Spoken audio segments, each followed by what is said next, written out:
belum diserahkan demo lagi. demo. Nah, akhirnya saya ketahuan. Inilah yang jadi ketua DPRD Jawa Timur. Dulu juga ikut demo-demo juga. Tokohan kultural itu real dan dia sesungguhnya sing suwuane manti yang jadi rujukan. Itu kan penting saat itu dibutuhkan. Sangat dibutuhkan. Iwa dunya bi arba'ati asya'a. Ilmul ulama wa adlul umara wa sakhatul agniya wa da'watul fuqara. Keempat. Yang pertama, Kalau misalnya anak-anak muda pengen masuk ke dewan boleh nggak? sangat boleh. Tanya Pak Ali. Ya. Jadi open ya. Iya, open. Dengan catatan tadi materinya jelas, kita diskusi. Terus akhirnya saya harus mencari orang, dan orang itu udah lama tidak ketemu. Saya nyebutnya Mas Musa Rauf. Sehat Abah? Alhamdulillah. Terima kasih silaturahimnya. Saya datang ini bersama teman-teman di Kologium itu kan beberapa waktu lalu kita coba mencari sosok tokoh kultural lah istilah kami, karena tahu Jawa Timur Indonesia itu sedang membutuhkan tokoh alternatif. Bukan alternatif sih sebetulnya, ketika formal itu sekarang sedang tidak dijauhi anak muda, nah ketemulah dengan berapa tahun kita nggak ketemu ya Mas? 2002 hampir 12 iya, hampir ya. Oh, yang waktu saat kami yang terakhir ketemu, cuman aktivitas bareng kan. Iya, 2005 lah. Ya. Masih suka tenis atau badminton? Ya, kalau sekarang sudah Jalan kaki aja. selesai jalan kaki. Tapi terakhir itu tenis saya. Jadi dulu badminton beda ininya cara megang raketnya. Akhirnya harus saya pilih satu-satu. Salah satunya yang saya ambil adalah tenis. Waktu itu saya aktif bersama setelah saya Pak Taufik Roman Saleh itu zaman tahun nggak enak itu. Yang penting tangannya kuat untuk tanda tangan, karena tanda tangannya Pak Musyawarah itu penting karena pemegang kekuasaan gitu.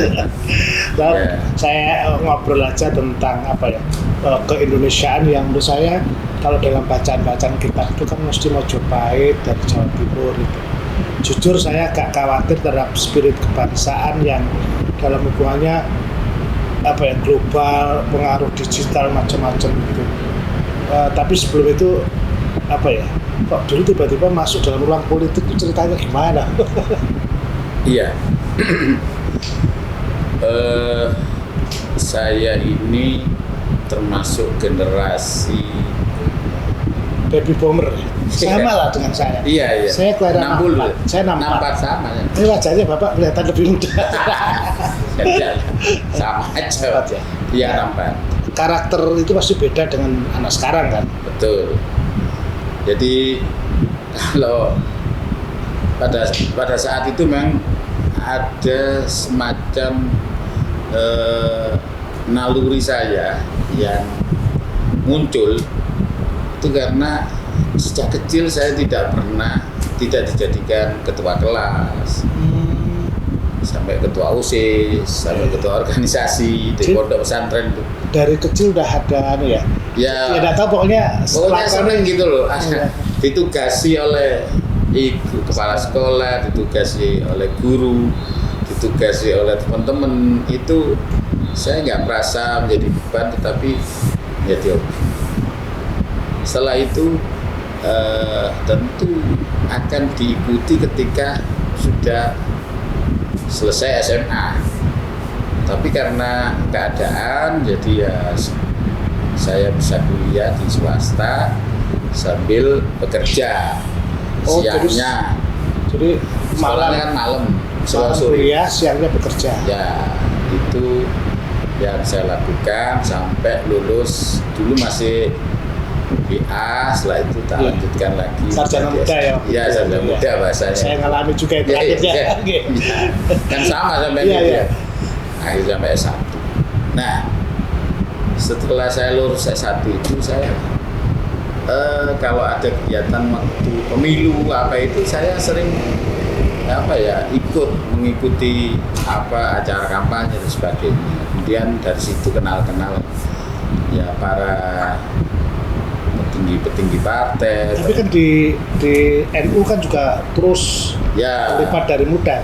ya, jadi kalau itu termasuk Otomatis ya. otomatis karena pernah jadi ketua Ansor di kecamatan Rungkut pada waktu itu. Tetapi ini naluri ini terus jalan terus sampai ada pemilu waktu itu, kalau tidak salah itu tahun 87. Oh, waktu itu berarti masih umur berapa itu? 87 itu ya sekitar 27 ya, 27 waktu itu. Ya. 87, 84 itu ada keputusan muktamar di Situbondo, itu NU kembali ke Hitoh. Ya kan? Ya. Akhirnya NU tidak kemana-mana tapi ada di mana-mana. Nah, setelah itu Mas Musalat milih Nah, di mananya itu? ya, karena ada seperti itu, banyak orang-orang yang aktivis itu yang meninggalkan daripada P3. Iya. Ya kan? Ya wis masuk ke PKB. belum ada PKB. PKB kan tahun 98. Iya. Ya ada yang ke Golkar, ada yang ke PDI, ada yang kemana lah. Ya. Waktu itu masih dibatasi tiga. Ya, tiga Golkar. Ada yang sini, ada yang sini. Dan Ya. PDI, PKB. Ya, Golkar, PDI, P3. Ya. P3, gitu ya. Nah itu saya kok ditakdir oleh Allah masih kumpul dengan orang-orang P3 pada saat itu.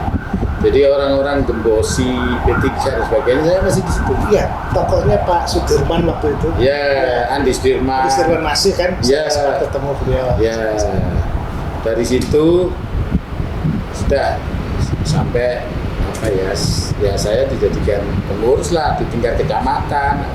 Akhirnya jadilah di DPRD Kota Surabaya waktu itu. Loh, masih setelah itu kan ada reformasi 98. 98. Terlibat juga demo.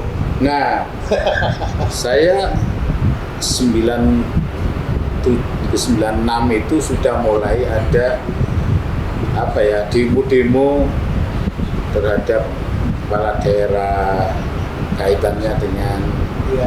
aset-aset dan sebagainya. Jangan KKN dulu lah. Iya, KKN lah bahasanya. Korupsi, nepotisme. Nah itu, kemudian saya termasuk juga masuk di toko tingkat kelurahan itu mempertanyakan aset-aset. Dulu kan desa, Ya. Terus pindah ke kelurahan itu banyak tanah Bengkok ya? Iya, tanah ganjaran lah, ganjarannya lurah, ganjarannya cari, ganjarannya kepetengan, Ya. ini dan sebagainya. Itu tiba-tiba gak jelas itunya, dipindah kemana, orang kampung ini karena jadi kelurahan kan, akhirnya lurahnya kan ditunjuk dari pemerintah, orang PNS. Ya. Nah, saya ini ditunjuk menjadi tim investigasi tanah-tanah itu. Itu waktu masih muda banget tuh, Mas. Iya. Itu dibentuk itu, sehingga saya harus demo ke wali kota, sampai saya didatangi oleh Haji Badri waktu itu. Masih hebat-hebatnya beliau. Kakak Sosmo Ya, juga. oh iya, Pak itu Santoso apa itu, Ya. saya diintegrasi macam-macam. Nah, Jadi sejak kemudian lurah itu lurah saya demo, kemudian sampai lurahnya takut dan sebagainya, kemudian akhirnya kembalinya menjadi wali kota. ya. Wali kota ini sudah di Rislah, dipindah ke Gunung Anyar. Oke. Nah, pindah ke Gunung Anyar ini di mana tempatnya kita ingin cari. Ya, kemudian ternyata di sana sudah dinamakan Pak Purnomo Kasidi karena itu, iya kan? Sudah. Tapi di dalam keputusan DPRD waktu itu ada kompensasi. Di samping oleh Rislah, ya ganti itu, ada kompensasinya untuk pembangunan kampung. Oh, Pembangunan desa itu ya. Ada 1 miliar berapa, 700. Itu belum diserahkan. Demo lagi. demo. Nah, akhirnya saya ketahuan. Inilah yang jadi ketua DPRD Jawa Timur. Dulu juga ikut demo-demo juga. Tapi naluri menjadi pemimpin itu luar biasa. Saya akan mulai diskusi ini dari itu. Nah, dalam perjalanannya nanti kita akan lihat nanti buku-bukunya beliaunya nanti sedang disiapkan oleh Mas Ali nanti. Nah, tapi sekarang kita melihat keindonesiaan yang seperti sekarang ini. Nah, sekarang kita coba lihat ini karena kan gini, dari Orde Baru pindah ke reformasi. Konsep reformasi saya masuk di dalam tim inti juga pada saat itu dengan Pak Muhaimin Iskandar, Hanif Dakiri. Waktu itu saya sangat dekat dengan Pak Matori Abdul Jalil. Ya, ketua PKB. Ketua PKB pertama. Waktu itu kita muktamar P3 yang di Pondok mana Jakarta itu asrama haji Pondok Gede. Pondok Gede. Kita karena tidak kompromi dengan Orde Baru, pemerintah diusir. Sempat diusir juga ya? Oh iya, saya diusir termasuk. Saya bersama dengan Pak Matori dengan kawan-kawan diusir, tak boleh masuk di arena itu. Iya. Padahal saya sudah menyiapkan kaos untuk apa ya? Kongres itu ya? Untuk kongres atau? Iya, untuk kaosnya Pak Matori. Oh, saya menjagokan Pak Matori. Tapi oleh Pak Harto digreskan gitu ya. Akhirnya kaos saya itu semua itu diambil, dibuang. Padahal itu satu kijang lama itu kotak penuh. Pulang nggak dapat apa-apa. Oke, kisah heroik Pak Ketua itu udah luar biasa. Kalau kita ada tahu, siapa sih gak kenal Abah Sarot, tapi sekarang kita butuh pikiran-pikiran karena dalam perjalanan Indonesia saya melihat memang akhir-akhir ini kita seperti kehilangan sosok yang saya menjadi penting. Saya termasuk orang yang belajar dari berbagai tempat di mana ketokohan kultural itu real dan dia sesungguhnya makna demokrasi masuk di situ karena tanpa sekarang kita tahu ketika mengenai politik orang-orang yang tus semacam dia agak langka. Pak Musafak, kira-kira apakah Mas Musafak juga mengalami kecemasan seperti ketika masih muda dulu ketika menghadapi keadaan ini? Ya pasti ada. Pasti ada ya. Cuman sekarang itu kan beda. Kecewanya orang jadi pejabat seperti saya. Jujur ya. Dengan kecewanya ketika saya menjadi korlap atau menjadi pendemo atau pada awal-awal ada reformasi. Kita itu memang adanya reformasi itu karena adanya Orde Baru yang di situ sangat otoriter. Walaupun seakan-akan demokrasi, tapi demokrasi terpimpin. Seolah-olah ya. Prosedural. Ya. Nah, kemudian saat reformasi sampai saya tidak ada biaya sama sekali, hanya karena tekad saja terus bisa masuk DPR. 0% saya tidak ada pembiayaan. Karena waktu itu yang menentukan kan partai. Iya kan? Jadi kualitas orang terukur betul. Terukur. Ya kan? Dengan nomor urut partai yang menentukan. Saya nomor urut nomor 7 di kota Surabaya ini PKB dapat 7. Oh, 7 ya? Iya, jadi saya terakhir. Nah itu selanjutnya sampai saya jadi ketua DPR Surabaya dan seterusnya. Nah, oke. Kalau pertanyaan tadi, sampean kecewa enggak? Saya selaku pribadi sebenarnya kalau mengatakan nggak kecewa itu salah, karena basic saya itu adalah pegiat sosial dan memperjuangkan demokratisasi yang harus dilakukan, karena ada dalam istilah agama itu wasawirhum fil amri wa idza azamta fatawakkal 'ala Allah, itu adalah musyawarah. Nah, musyawarah inilah yang sekarang itu sudah agak langka dilakukan oleh tokoh-tokoh baik eksekutif maupun legislatif. Yang ada itu hanya tampilan-tampilan yang tidak substansional musyawarahnya itu. ini menarik ya, ketika kita melakukan demokrasi, tetapi dalam praktiknya juga banyak orang-orang yang, mohon maaf ya, ini kritikan anak muda, nggak melok kerja kok melok ngambil, artinya apa ya, tidak ada penempuan tiba-tiba menjadi anggota dewan atau apa ya, prosesnya karena KKN. Pak Musama kan tidak punya siapa-siapa. Nggak ada. Saya tidak orang tua punya. dulu apa? Apa jualan tempe? Serius? Iya. Jualan tempe di Wonokromo itu jalan itu. Sehingga kan apa ya, pasti tahu perasaan para anak-anak muda yang mendemo. Sangat tahu, dan itu saya rasakan pada saat itu. Kalau nggak ada reformasi ya saya tetap menjadi anaknya orang jual tempe. Mungkin aku yang teruskan jadi jual tempe. Tapi Pak Musafak, kunci dari dewan atau membangun usaha itu kan sebenarnya program yang kalau dalam menurut saya kan soal komunikasi. Ya. Musyawarah itu kan komunikasi. Dan kita kan selama ini kan apa ya, ya mohon maaf, seperti antar generasi, antar kelompok itu yang saling tidak sapa, ini kan risiko ke Indonesia ke depan. Iya, jadi komunikasinya sekarang yang kemarin-kemarin lah mudah-mudahan. Iya. Itu komunikasi yang semu hanya karena ada kepentingan.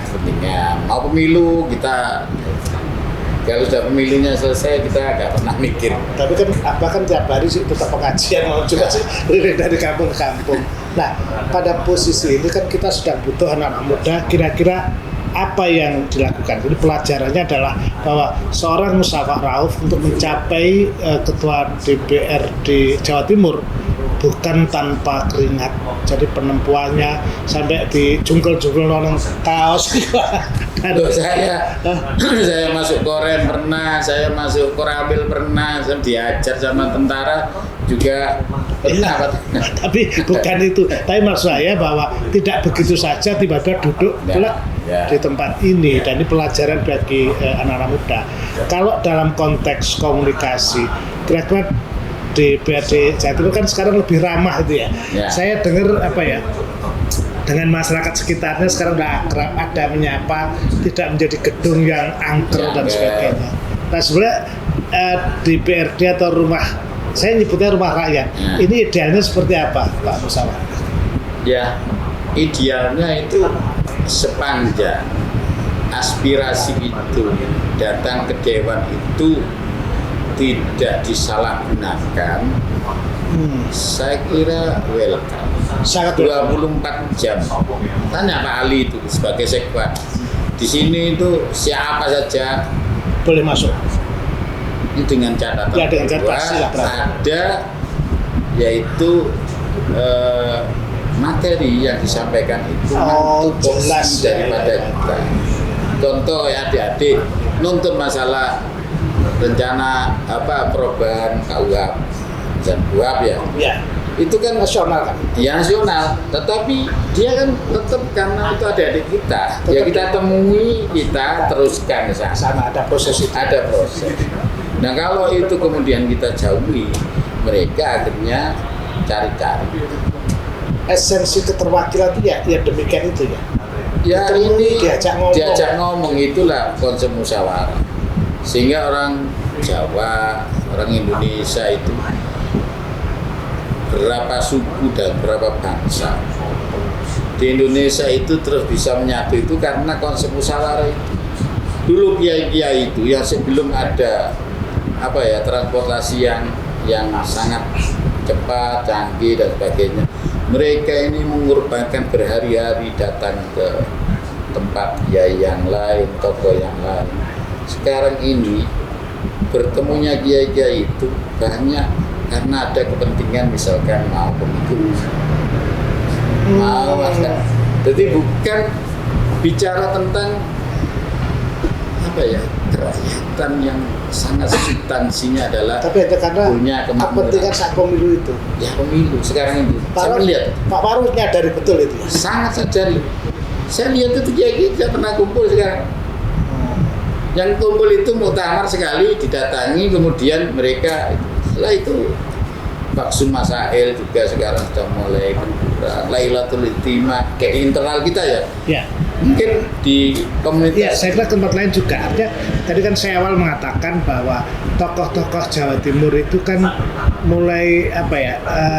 Saya tidak mengatakan pudar, tapi sing suwuane mandi yang jadi rujukan itu kan penting saat ini dibutuhkan. Sangat dibutuhkan.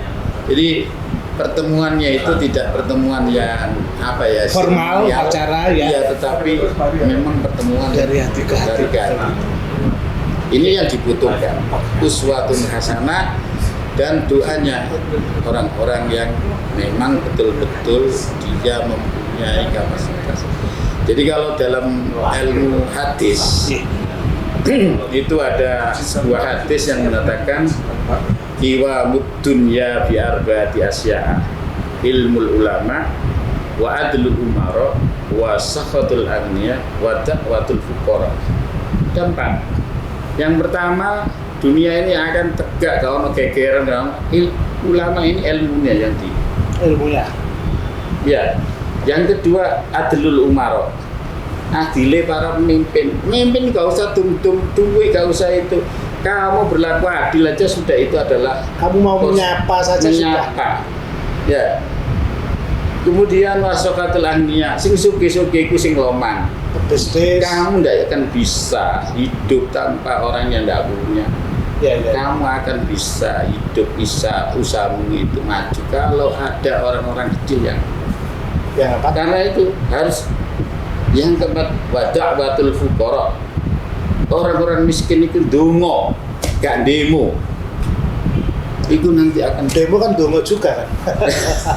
ya, demo itu kalau diartikan yang positif itu karena doanya mereka gak direken, akhirnya datang dengan cara demo. Gini, Pak Musafak. Ya, Kalau saya pelajari ya, kan Pak Musafak sering yang ngutus saya pergi-pergi, saya belajar akhirnya.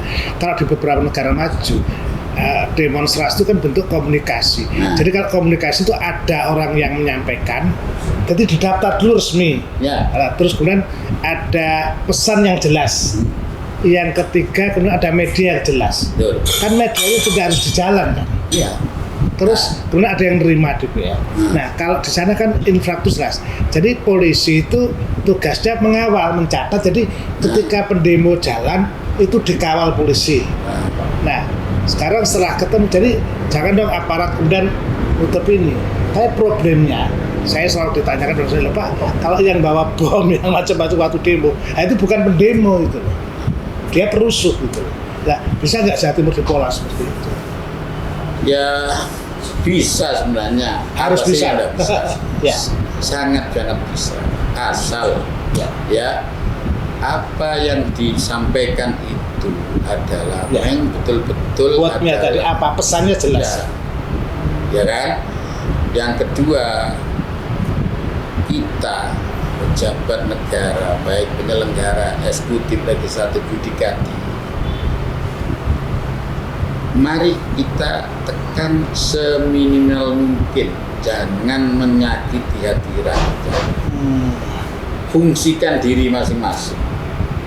Kalau jadi pejabat adil sampean, itu selesai sebenarnya. Tidak harus kita bagi sembako, bagi Tidaklah pasang-pasang baliho berbayar, nggak ada artinya itu. Ya, Ya. iya kan.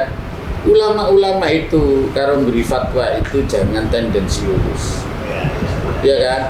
Mau kayak fatwa tendensius untuk akhirnya Saya pengen ngobrol banyak, tapi ini seri satu. Tapi Mbak, kira-kira saya masih butuh itu. Kalau misalnya anak-anak muda pengen masuk ke dewan, boleh nggak? oh sangat-sangat boleh. Tanya Pak Ali. Ya, jadi open ya. Iya, open. Dengan catatan tadi materinya jelas, Jelas. kita diskusi. Terus pasti identitas harus jelas dimanapun. Iya. Itu kan peradaban. Jadi saya kira ini jalan keluar yang kita lakukan. Matur nuwun Mbah, pokoknya kita mau Sama-sama. lanjutkan pada sesi kebangsaan yang lainnya. Insya Allah, Dengan saya tunggu kedatangannya di sini kapanpun. Nanti kita yang penting nggak tabrakan dengan agenda yang lain. Oke, salam. Iya.